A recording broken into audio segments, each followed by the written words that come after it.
Marahnya orang yang sabar itu yang berbahaya. Wong sabar nganti nesu banget kan.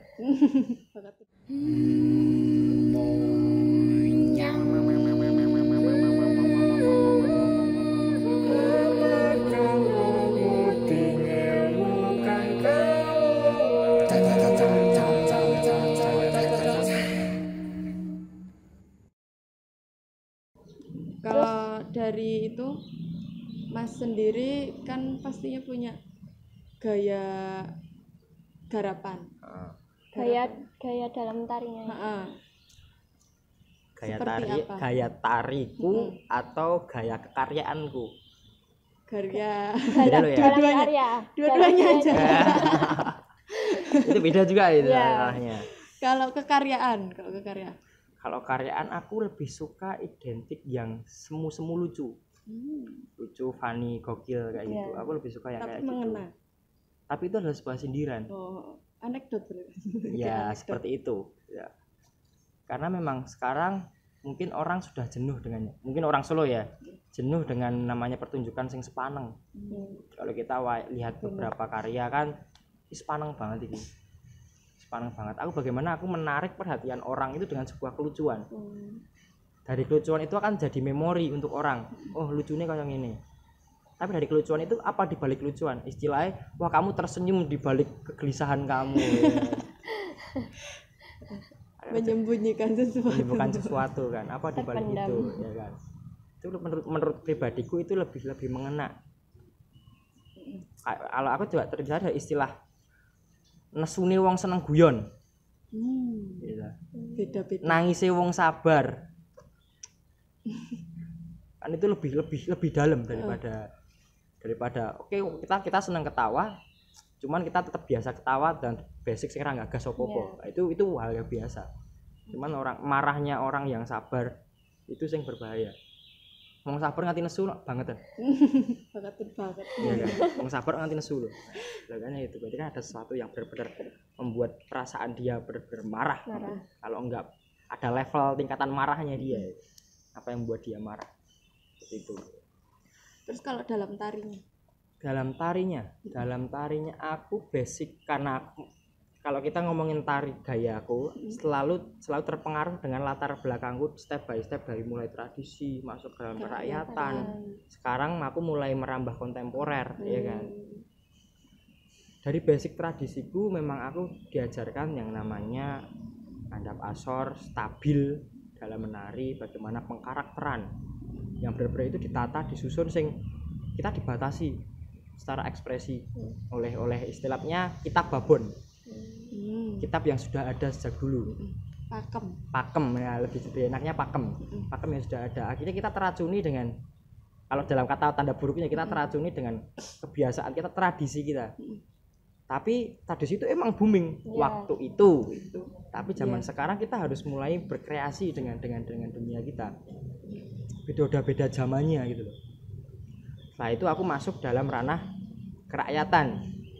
Di dalam ruang kerakyatan itu yang dibutuhkan adalah gayeng mungkin.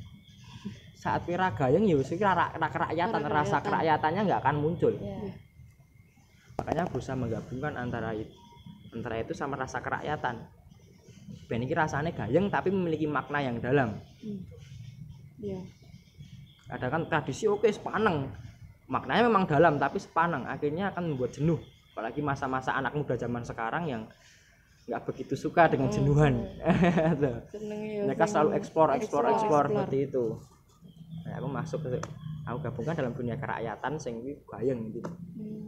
Jadi malah ada terobosan baru. Kalau dibilang baru itu nggak ada yang baru di bawah sinar matahari menurutku.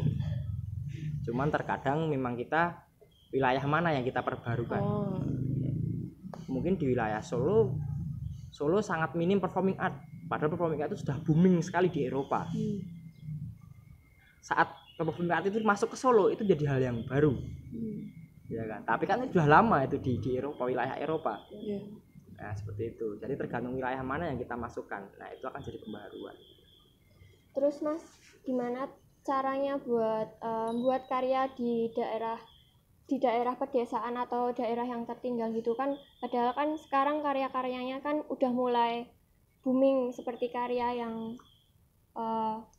kontemporer tadi. Nah, padahal kan terkadang juga di daerah tertinggal kan masih ada yang kurang paham tentang kesenian juga, khususnya kalau buat karya gitu.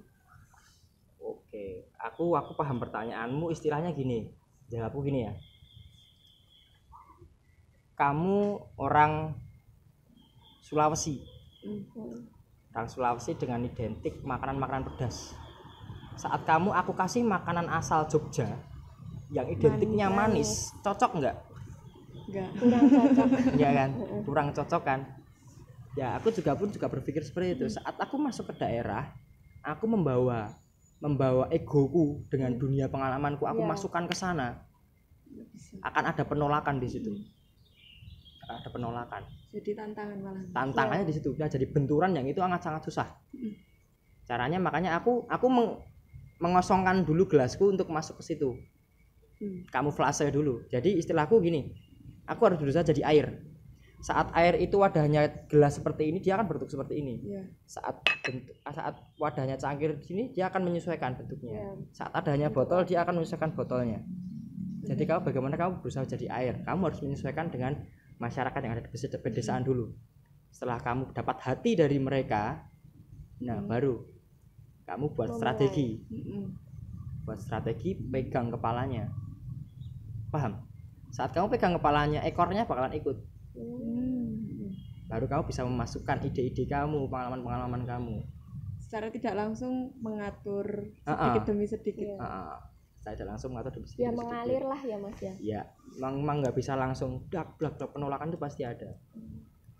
Karena aku pernah benar-benar sangat penolakan ya, seantara kesenian yang ada batasan dengan agama, percayaan. Wah, itu berat banget itu. Bagaimana kamu menggabungkan? Sempat ada temanku dulu juga, dia KKN di satu wilayah. Dia berusaha menggabungkan antara kesenian, jaran kepang ya dengan agama. Keberuntungannya dia, warganya sangat respect juga. Cuman ada syaratnya. Mas, seandainya jaran iki diganti unta piye, Mas? Karo kancaku dikeceroki genten. Lah umpama berarti Mak sajene biasanya kembang diganti kurma. Ya pakaiannya biasanya nggak badong, ya sorban. Lalu itu jaran kepang. Lah itu jaran kepang, di unta kepang. Itu pengalaman temanku juga. Tapi jadi suatu yang unik.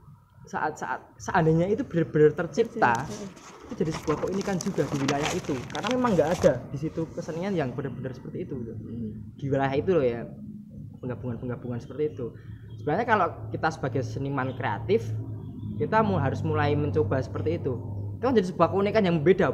Bagi orang lain mungkin lucu, tapi sebenarnya kelucuan itu menundang daya tarik. Benar. Kamu jadi penasaran, ini diganti onta kaya piye bentuknya ya? Mlakune iki kaya piye ya? Jogete terus kaya piye? Biasanya nggo pecut, ya, nggo panah, nggo pedang. Lucu ya. Tapi itu daya tarik. Akhirnya kan kamu sendiri juga penasaran bentuknya kaya piye. Iya. Rasa penasarannya tetap ada. Tetap pasti ada itu. Walaupun itu hal yang wagu mungkin. Tapi belum tercipta. Belum sampai sekarang.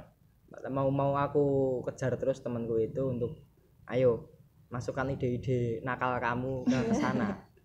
Dari yang nakal terus. Kita istilahnya biasanya kenakalan. Ide-ide kreatif itu kenakalan kita. Bagaimana kita berpikir di luar logika gitu. Kita berpikir di luar logika. Kenapa teman-teman seniman banyak yang rambut gondrong, mereka bertato, mereka berusaha mengekspresikan diri aja. Karena berekspresi itu nggak segampang kita membalikkan telapak tangan. Contohnya kamu ngomong di depan umum, nggak segampang kamu ngomong sendirian atau ngomong sharing sama teman buat ini. Kamu nyanyi nggak? Kamu nyanyi di atas panggung berbeda saat kamu nyanyi di dalam kamar mandi. Losnya beda. Karena memang untuk berekspresi itu harus dilatih. Mas Haji ini kan juga itu Mas pernah ikut dalam ketoprak. Oh iya. Nah kalau menurut Mas sendiri yang pernah Mas Aji ikutin tari di ketoprak itu seperti apa? kayak manajerialnya gimana? Aku dulu bukan sering sebenarnya, sedikit sekali pengalamanku tentang dunia ketoprak. Sedikit sekali kalau dibandingkan dengan teman-teman yang lain, mungkin aku hanya sepersekian persennya aja untuk pengalaman di dalam ketoprak, apalagi perform tari dalam ketoprak. Cuman aku lihat dari beberapa teman seniman yang itu menggabungkannya biasanya di awalnya itu pembukaan itu biasanya intro tablo istilahnya kita, ada wilayah kiprahan bagi tokoh-tokoh tergantung ceritanya juga ya. Contohnya Minak Jinggo Nage Janji, itu biasanya awalnya dikasih jogetan tradisi banget ya kan, yang disangkut pautkan dengan ketoprak, rasa senengnya apa rasa gandrunge, sok dong rasa galaune.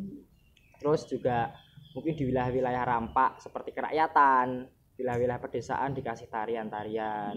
Itu pribadiku itu hal yang menurutku wajar dan sudah banyak dilakukan oleh teman-teman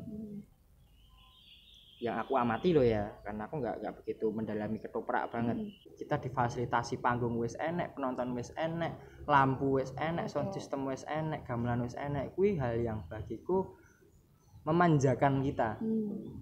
Kalau di tari kan kita tari maupun teater performing art, kita teman-teman itu sering membuat perform itu di tempat-tempat sing tidak layak. Contohnya ning dalan, ning hutan, ning sungai sing ora enek penontone. Saya terinspirasi dari teman juga salah satu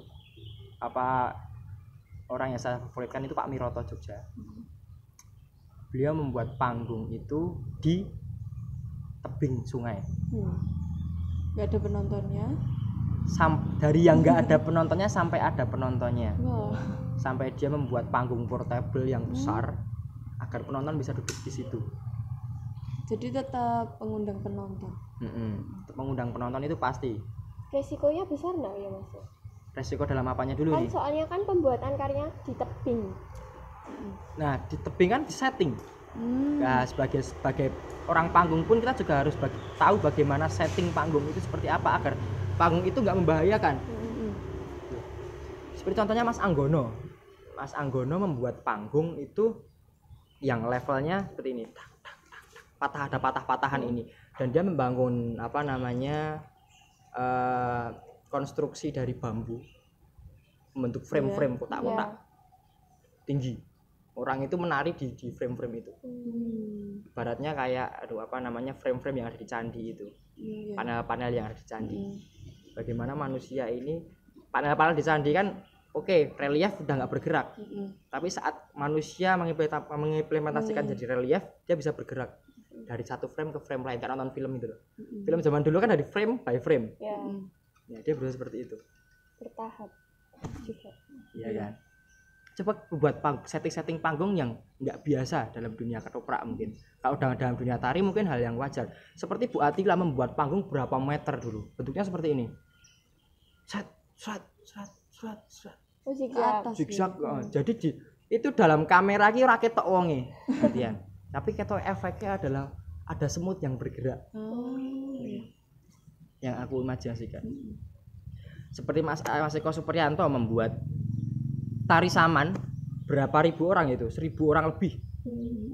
Panggungnya miring ini. Lawannya dari sini. Itu ketok kaya semut sing obah. Kowe ra ketok kuwi sapa kancaku apa dudu ya enggak kelihatan. Tapi efeknya keren banget. Sebenarnya kalau kayak gitu dari diri sendiri buat mencoba tantangan itu. Kita harus mulai menantang diri juga. Kita sudah terlalu nyaman mungkin dengan panggung-panggung konvensional seperti itu. Bagaimana kita coba panggung-panggung yang lain dengan penonton yang lain. Enaknya UPKD udah punya masa ini, penonton yang banyak ini kan. Selalu penuh dalam setiap penampilan. Kalau yang dikejar adalah, mohon maaf ya, finansial seperti tiketing, founding, itu yang bagiku itu memanjakan. Coba kasih penonton itu pertanyaan-pertanyaan, ngopo sih dadak ning ruang kene iki. Banyak kan ruang-ruang publik ruang space art banyak kan di Solo sendiri kan banyak banget. Contohnya seperti Lemah Putih, Studio Plesungan, Rumah Banjarsari, Wisma Seni udah yang wajar gitu kan. Coba ke ruang-ruang yang mungkin itu unik, itu susah, itu baru. Akhirnya mendobrak daya kreativitas kita untuk men-setting panggung itu seperti apa. PR kita juga bagaimana penonton itu bisa nyaman di situ. Nah kan kalau kreativitasnya dari diri sendiri lah, buat mewujudkan itu kan susah. Kadang itu kan juga keniatan juga perlu, terus banyak hal yang harus dipikirkan. Kalau kreativitas itu dari diri sendiri, aku pun juga nggak bisa mengiyakan. Karena gaya kreatif itu tercipta karena inspirasi juga. Inspirasi kita dari mana sih? Apresiasi dulu. Apresiasi dari berbagai pertunjukan. Oke lah, saat kalian basic ketoprak kan nggak melulu yang kalian lihat itu ketoprak, nggak melulu yang kalian lihat itu tari, ya kan? Bagaimana seni rupa seperti itu, konstruksi rumah gimana sih, arsitek itu seperti apa sih, itu pengaruh banget loh. Arsitek rumahnya seperti apa, kayak setting tempatnya, setting tempat seperti apa, bagaimana kalau tempat ini jadi pertunjukan, kamar mandi jadi pertunjukan, gua jadi panggung pertunjukan, kita jadi unik juga. Orang pun juga akan dimanjakan untuk masuk situ. Baru mau masuk aja udah wah, daya tarik jadi memori kan akhirnya. Iya. Siapa sih yang buat seperti itu? Oh ini, oh PKD, oh ini. Memang untuk apa? Enaknya adalah kalian punya pasukan. Ini sojak sambatan. Ya kan, enaknya itu. Ya, harus ada. Coba aja buat panggung di Lemah Putih, Mas Galih gitu. Putranya almarhum Suryo Darmo. Coba aja, jika kan alam masih alam banget, coba buat panggung pertunjukan di situ. Bagaimana? Di situ kan juga belum begitu ramai banget ya. Enaknya adalah kalian bisa menarik warga sekitar situ untuk sebagai penonton. Gitu. Plesungan, Studio Plesungan, Mbak Melati. Coba Studio Plesungan identiknya dengan seni rupa, performing art, si tari seperti itu. Coba masukkan unsur ketoprak di situ. Di sana ada panggung terbuka barang yang backgroundnya itu hutan. Bagaimana ketoprak itu backgroundnya hutan dengan ruang yang cukup luas, akhirnya bisa memanfaatkan. Gue perangi rasanya ini perang neng alas tenan nih, kayak pita zaman semono iki. Sabet bolo kepruk padu ning alas tenan rasanya kayak piye? Jadi malah terjun langsung di situ. Terus sudut pandang penonton mau di mana juga. Panggungnya ngisor, penonton yang dhuwur apa dibalik. Apa panggungnya madhep rono, penontonnya saka samping. Apa penontonnya saka mburi. Jadi buat pengaturan panggung juga. Agar penontonmu juga ada daya kreatif sing apresiasi, juga ada pertanyaan-pertanyaan juga. Ngopo sih digawe ngene sih? Akhirnya nggak membodohkan penonton dengan sing didulang. Jadi unik juga kayak itu. Aku udah nggak ngomong ke tari tapi ngomong ke panggung ini jadian kan. Karena kan tari juga di panggung. Karena memang tari kan berhubungan dengan ruang. Berhubungan dengan ruang. Teater tradisi doprakan juga berhubungan dengan ruang, dan yang aku amati beberapa waktu ini kan ruangnya ya ada ruang-ruang konvensional terus. Nggak ruang-ruang yang benar-benar set spesifik seperti apa sih. Jadi peran tim-tim di belakang itu sangat. Nah, itu yang mungkin kadang nggak dipertimbangkan oleh para sutradara juga kan. Para pengatur acara juga ya kan. Tim-tim belakang layar itu yang nggak dimanfaatkan. Contohnya ini weh. Pentas rampung mulih wis. Tidak ada yang namanya diskusi antara sutradara, penonton, kru panggung, pemain, itu nggak ada ruang diskusi, nggak ada pertanyaan-pertanyaan yang akhirnya mendobrak daya kreativitas. Kan dari pertanyaan itu akhirnya ada yang mikir. Sebuah kritikan itu kan buat adit kita berpikir. Ngopo tuh Mas kok panggungnya digawe koyo ngono ki Mas? Jadi itu memang penting ya Mas ya. Oh, itu penting banget. Berdiskusi sama penontonnya juga. Itu penting banget. Apalagi kalau kamu berusaha mengundang siapa, kurator siapa, atau sutradara siapa masuk dalam pertunjukan itu, atau jadi penonton dalam pertunjukan itu, akhirnya kan kritikan dia akan muncul. Itu yang akan mendukung kreativitas kalian. Itu penting itu. Mungkin dicatat untuk teman-teman. Mungkin dari Mas Aji punya pesan tersendiri buat kayak kita ini yang masih pemula. Bisa dikatakan masih pemula ya Mas? Saya juga pemula. Pemula Beginner. tapi sudah Biar kemana-mana. kita juga termotivasi sama karya-karyanya Mas Aji juga gitu. Dari segi musik aja lah. Kalau saya segi musik, intinya gini, tuangkan kreativitas dulu. Coba amati, apresiasi dari pertunjukan yang ada, jangan bosan untuk mengamati, melihat dari pertunjukan lain, grup yang lain. Isi gelas tadi Mas. Ngisi gelas tadi ya istilahnya, ngisi gelas. Biar sampai penuh. Setelah itu baru bedanya apa sih? Apa yang mereka nggak punya? Nah ya, apa kesalahan mereka? Dari kesalahan mereka kita jadikan senjata kita untuk kita jadi pembeda untuk mereka. Saat mereka berbicara masalah lakon-lakon legenda, kita berbicara masalah lakon-lakon yang lain, percintaan, asmara, romance itu sangat kuat banget, apalagi masalah anak-anak. Jarang yang jadi permasalahan zaman saat ini kan anak-anak itu sangat ini dalam masa transisi nih. Kalau aku mengimajinasikan evolusi manusia, bagaimana manusia itu dalam tahap zaman berkembang lagi di sini. Zaman kuno, orang-orang tua kita udah berhenti. Ayo kita transisi. Memberdayakan anak-anak. Ada cita-cita seperti itu kan, banyak cita-cita legenda anak. Nggak harus legenda juga, mungkin kisah-kisah yang ada di lingkungan kamu seperti apa, permainan anak atau apa, kamu masukkan dalam sebagai sebuah lakon. Jadi itu bisa menjadi terobosan baru, terus bisa jadi ciri khas juga nantinya. Mengembangkan apa yang udah ada juga. Mungkin kan dari pertemuan ini, dari obrolan ini kan kita jadi relasi yang akhirnya nanti kita jadi mungkin bisa jadi satu tim, satu garapan, satu karya. Amin, menjadi karya yang unik juga. Aku pun juga berusaha itu karena aku nggak menutup kemungkinan untuk ayo kita memajukan dunia kesenian, untuk asik-asikan bagaimana membuat sesuatu itu yang beda. Kita coba ruang-ruang lingkup yang baru, dengan fasilitas yang baru, dengan pola pikir yang baru. Baik, itu tadi penjelasan dari Mas Aji mengenai sebuah karyanya juga. Semoga kita nanti ke depannya dapat lebih termotivasi dan lebih semangat dalam membuat karya. Gitu. Kita jargon bareng ya Mas ya. Jargon ya. Babar kawruh ngudi ilmu kang kawuh. Babar kawruh ngudi ilmu kang kawuh. Salam budaya. Salam budaya.